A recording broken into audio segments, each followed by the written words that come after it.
Hello and welcome to the Marketplace Masterclass. In this three-part series, I will tell you all about creating a marketplace business model, designing and developing a marketplace, as well as scaling and marketing it.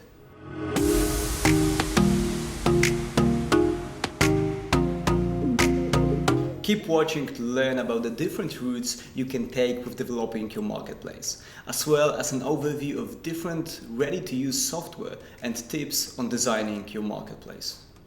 Subscribe to our channel to be up to date and never miss our episodes. Click here to visit our social media profiles like Facebook, Instagram, LinkedIn for more tips and tricks. Let's get started. After you have researched and validated your idea, it's time for the next steps. You need to bring this idea to life. Because marketplaces are increasingly popular, there's several platforms that will help you launch a business like this without the need to develop something custom. However, in some cases, teaming up with a software development agency and building something from scratch is the way to go. Let's break down those two approaches. First, let's talk about using ready-to-go software. This approach is especially great for small and medium business owners or individual entrepreneurs. Along with the rise of e-commerce and marketplaces, several different platforms came up to make your life easier. Here's our top picks with a short overview of each one. Magento is a widely popular e-commerce platform. However, thanks to plugins and extensions, you can easily turn an online store into a marketplace. One of the best things about Magento is that it's really easy to use and it's open source solution, which means it's available for free. However, if you're looking for a highly customized marketplace, you might have trouble achieving that with Magento. WooCommerce is especially popular among e-commerce owners. It's a WordPress plugin that enables you to transform your website into a shop quickly and easily. It can be used to build a marketplace. However, it rarely proves to be worth the effort. Shopify is an e-commerce giant. It offers excellent plugins and extensions to build a marketplace. However, it is much more expensive than open source solutions like Magento. You need to consider these costs before making your decision. It's also worth noting that with Shopify, you get regular software updates and support, which can be proved very valuable. Cocorico is a dedicated marketplace solution. It's not meant for e-commerce like the sites listed above. This solution is focused on service-oriented marketplaces, think Lyft or Uber. Cocorico will be one of the best choices if you decide to use ready-to-use software. YoCart is another strictly marketplace-focused solution. It's known for its great user experience and design. If you're looking to build a multi-vendor marketplace, this one is definitely a strong contender. PrestaShop is similar to Magento, in that while it's mainly an e-commerce solution. You can customize it with plugins and extensions to become a marketplace.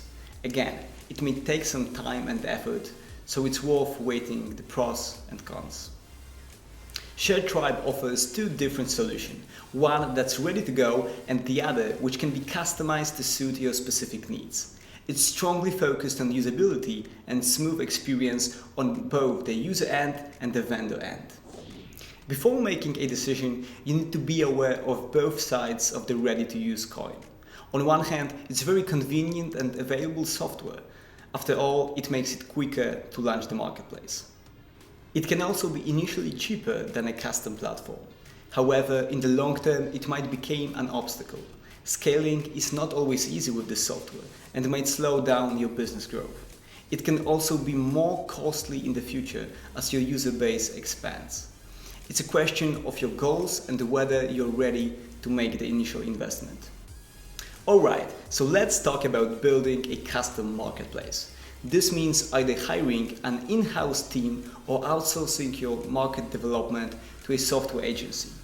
You should keep in mind that the biggest marketplaces available are custom-made projects, think Uber or Kickstarter.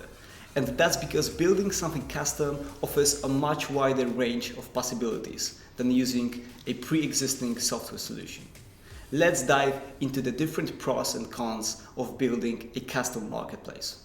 Custom marketplace pros: more control over the platform, access to more features, faster and better scalability, 24/7 access to your software development team, building a more recognizable and unique brand. Custom marketplace cons: larger initial investment, possibly longer time to market. You need to keep in mind that while building a custom solution gives you more freedom and flexibility, the responsibility to create user-friendly design and smooth experience falls on you. With the right development team, this shouldn't be a hard task, but there's several things you need to remember when working on your marketplace. Focus on a good experience for both merchants and customers. One of the key things that differentiates an e-commerce store from a marketplace is that your platform caters both the customers and the sellers. That's why when designing and developing your marketplace, you need to focus on elements like product page, the checkout path, and customer's profile, as well as the merchant's profile and administration panel. Keeping both sides of the transaction happy is the key to successful marketplace. Overview the quality of offers. Some merchants might not be very UX oriented. That's why to both increase their sales and improve the customer experience, your marketplace should include things like tips on how to write product descriptions, a minimum number of product pictures a seller needs to add, etc. These things will also help you build a good relationship with the sellers that use your marketplace. Improve constantly. When it comes to any digital product, gathering feedback and introducing improvements is the most crucial thing to do. Even if you have completed the design and development of your marketplace, you should never stop doing tests and asking users for the feedback. Besides unique inventory or lower prices, a superior UX is what can really make a marketplace stand out, even in a very saturated market. Lastly, let's talk about what makes us expert on this topic. Why should you trust me standing here and telling you all this information? Well, I am the CEO of INVO, and together with my team we build digital products, including marketplaces. We have made our clients millions in revenue from our web and mobile products. What you've learned from this episode is backed up by our expertise and knowledge of our entire product team. Alright, that's it for today's episode. Next week I will talk about specific strategies for scaling and marketing your marketplace. If you'd like to learn more about marketplaces, you can download our free ebook, which will be linked in the description box below. Remember to subscribe to our channel and tune in next week for a new episode of Marketplace Masterclass. Click here to visit our social media profiles like Facebook, Instagram, LinkedIn for more tips and tricks. Thank you so much for watching, and I will see you next week.